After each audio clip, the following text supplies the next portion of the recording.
INCON is called the International Conference Partnership because we are basically a selection of some of the leading conference meeting organizers and association management companies in the world. And INCON has been around for a long time, so a lot of these companies, are some of the more reputable ones. We currently have 10, and that includes RNX, AIM Group International, BTC, CPO Handset Service, Dacon, East Star, JCS, Ortra, MCI, and then Smith Buckland. So they're the 10 partners.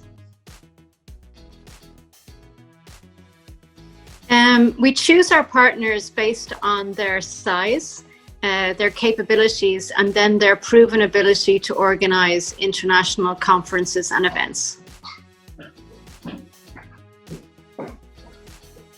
That's why there are only 10 partners. It's a very reduced group.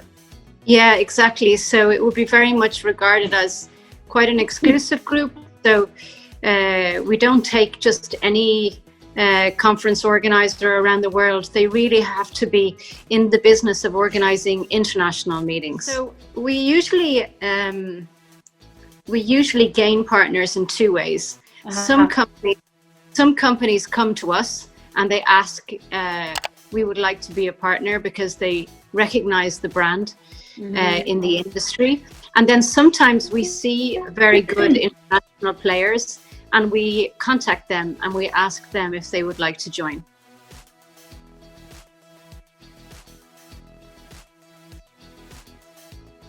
Yeah, well, obviously at the moment it's quite a special situation. So the slowdown of the economy affects all of the INCON partners. It is affecting our clients as well.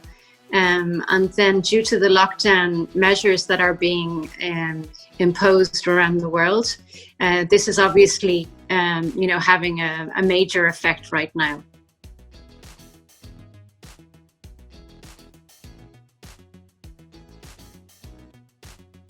Yeah, so what I would say is that for sure, brand presence and exposure is vital.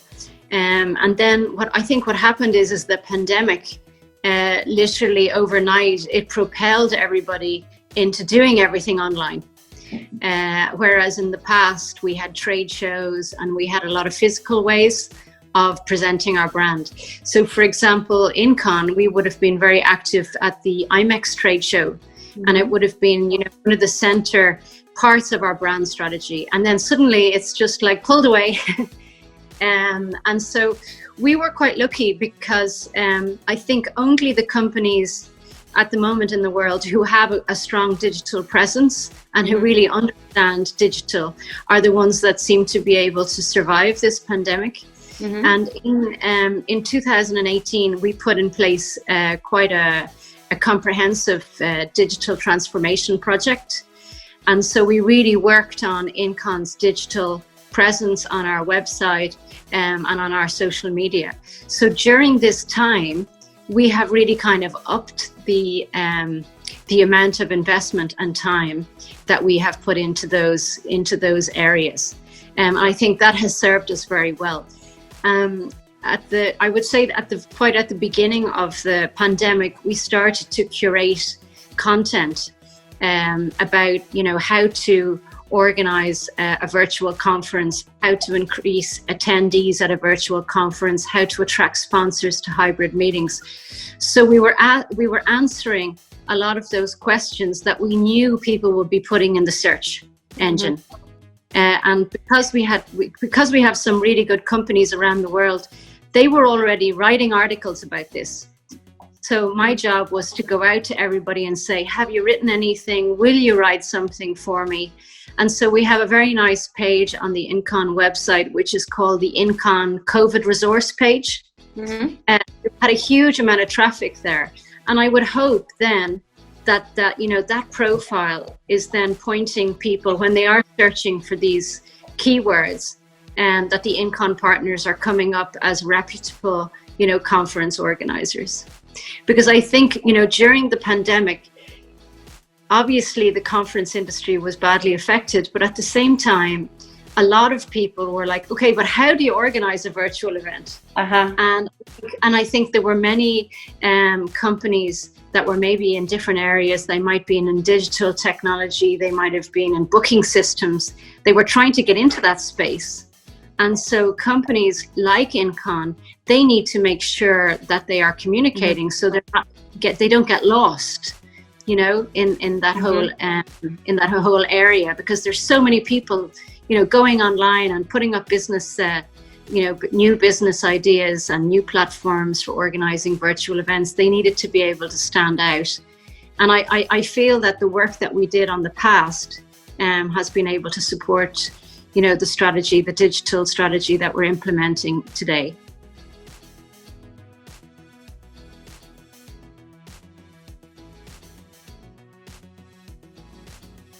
Yeah, there are different reactions. You have maybe some associations that are more traditional. And when the pandemic first, when there was the beginning of the outbreak, you had some clients that were just like, okay, let's just postpone. And they were planning to maybe postpone for 6 months, maybe 12 months. And it's the phone. I need the recharger's done. So they thought they could postpone. And then you had other clients, and they wanted to embrace virtual. They wanted to try new types of systems. And overnight, we had some of our clients, and like within like 2 months, they pivoted completely to a virtual environment. So I suppose it really depends on you know, maybe the leadership in the different organizations and how they reacted. I think that the way the industry is going to behave from here on will very much depend on what's happening in the different countries. So you have different responses to the pandemic in different countries.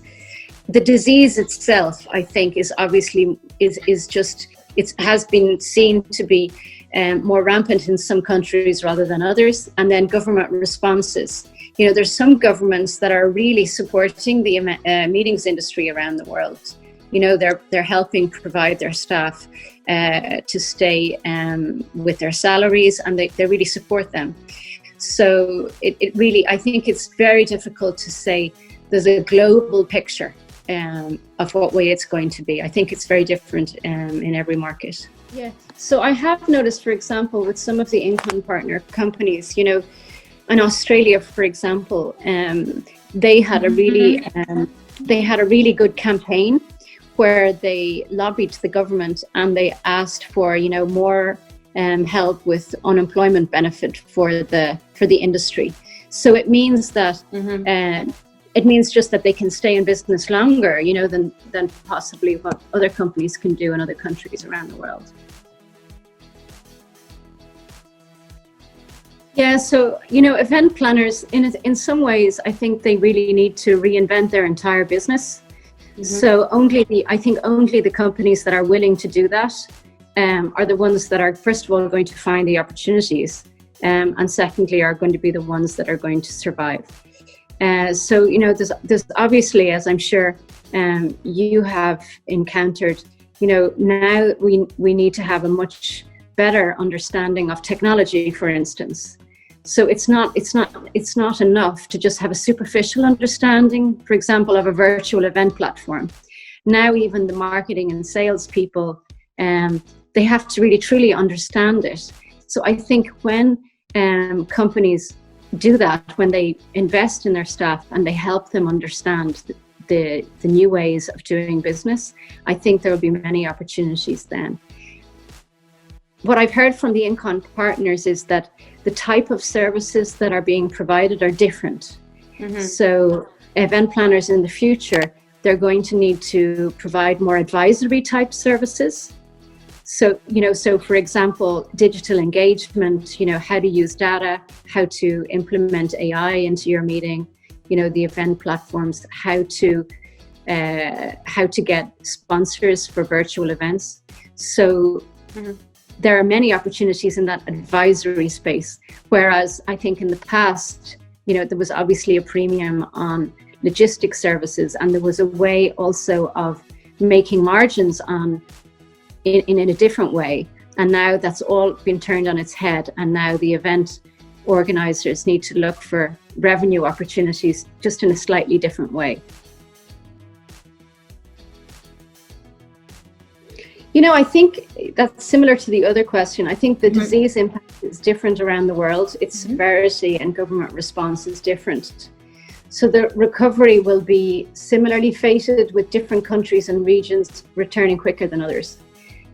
Most INCON partners are expecting a return to more normal meeting arrangements by January 2022. Yeah, so this is something that I actually looked at very in depth at the beginning of the pandemic. So we prepared a letter that our INCON partners could write to their governments, and that would then be, it could be adapted. The conference industry, I mean, it's closely interlinked also with the travel and tourism industry, which obviously is also impacted. We bring together people face to face for meetings. We get them to learn, to create, and to build value. And also the industry is it's a perfect way to kind of counteract the seasonability of the tourism industry. Globally, the events industry was valued at 1,100 billion in 2018. And it's said to support 2.5 million jobs. That was from the Convene article. So I think, you know, these kind of statistics, if the meetings industry could go to their governments, and if they could really reinforce these different statistics and the importance and value the meetings industry has to the economy, maybe we could then start persuading, you know, the governments to start thinking seriously about the conference industry. And I'm not sure that we've done enough of that, to be honest. I mean, I can see, for example, in my country, the creative industry, they seem to be doing a really good job, and the taxi drivers at saying, hey, we need help, you know, and you don't actually hear a lot about this. So, I mean, some of the things that the governments could do, there's a lot of different things, but obviously they could help the businesses themselves in terms of deferring the amount of corporate tax and social contributions that they can get, that they would need to give, maybe in this year or next year. Many countries are providing top-up salaries, and we can maybe look at which countries have done a good job doing that. I know that Germany has done that, Australia has done it, Ireland is doing it to a certain extent, and also the UK. Even in the US, they have provided some top-up of salaries. So if there could be more of that, I think would help the industry. But ideally, if the industry could come together in their various groups, you know, we have so many different, you know, useful meeting trade associations around the world. If we could convince the governments to make a strategy for the meetings industry and to provide concrete funding and supports, perhaps to, you know, create an innovation hub where we would be looking at providing funding, which would look at, you know, virtual meetings and digital engagement and using AI in meetings. So, like investing in the industry, similar to the way you might invest in, you know, public road infrastructure in the past. You know, because there's going to be a long path to recession and economic recovery. It's going to be a long road, and I think the meetings industry has a voice, and I think they could be, you know, speaking to the governments about trying to get supports.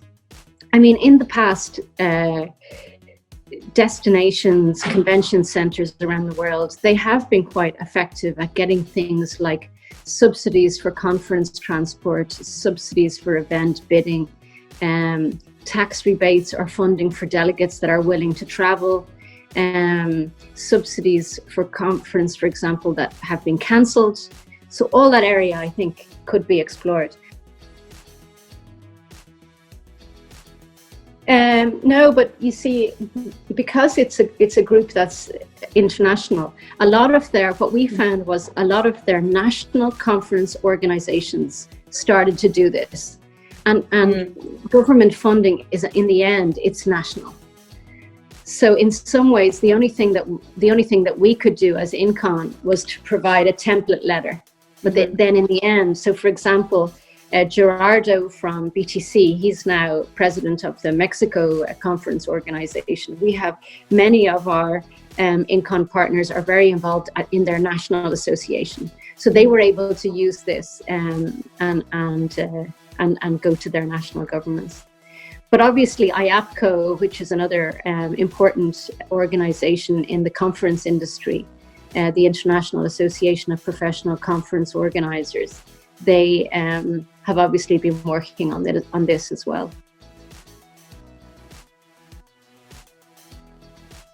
Look, I suppose it's very early days, and what a lot of the conference organizers are doing now is that they're sending out surveys to delegates.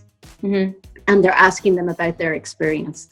And I think when that feedback starts to filter back, I think a lot of these meetings are going to be modified in different ways, and they're going to find ways of maybe making them more engaging. There are some virtual conferences that are being organized, and they're being really organized very well. And I think when we have those best practice case studies, we will be featuring them, and we will be featuring them on the INCON website. And also the INCON partners themselves, when they run a really excellent meeting, they're telling nice stories about it. I mean, so for example, for the medical societies, what I've seen with the medical societies is that often you would have, say, a 2 or 3 day program. And so what they're doing is that they are extending the virtual meetings so that it lasts maybe for 6 or 7 days, because they know that it's too long. Particularly, when it's heavy content. And then the other thing that they're doing is that they are providing the content online so that you can go back and you can see the content. If you are a member, you can see it in infinity. And then if you're not a member, you have to pay for it, and that you can go back and maybe listen into that session, when you want.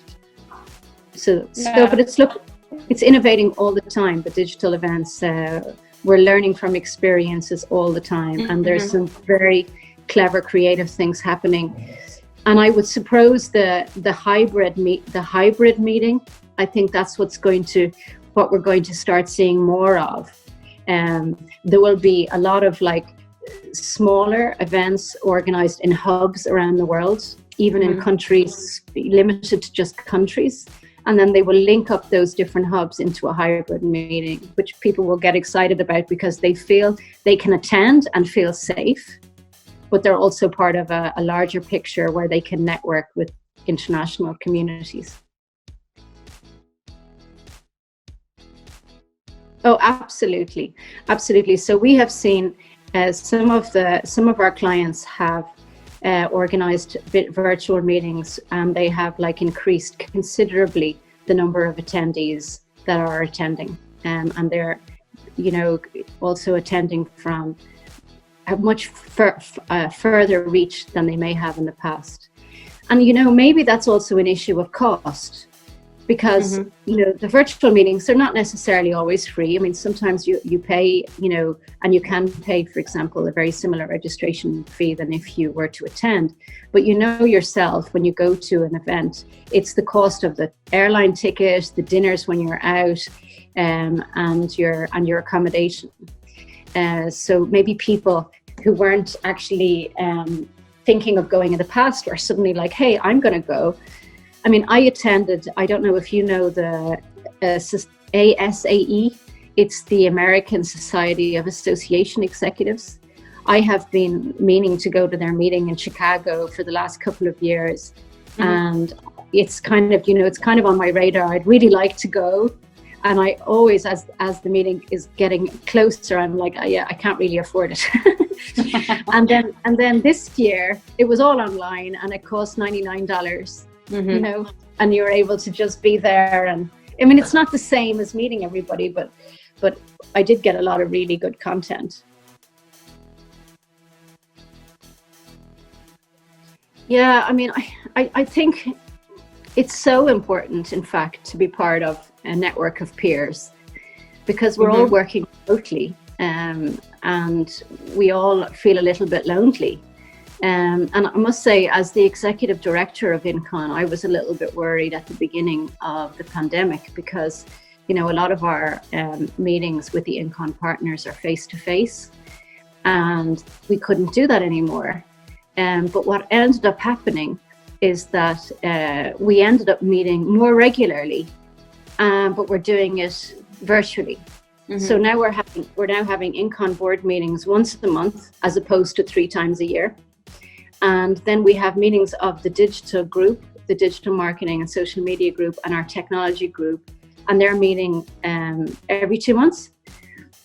And you see, these people are all over the world, and they were experiencing very different things, but at the same time we were all experiencing the same.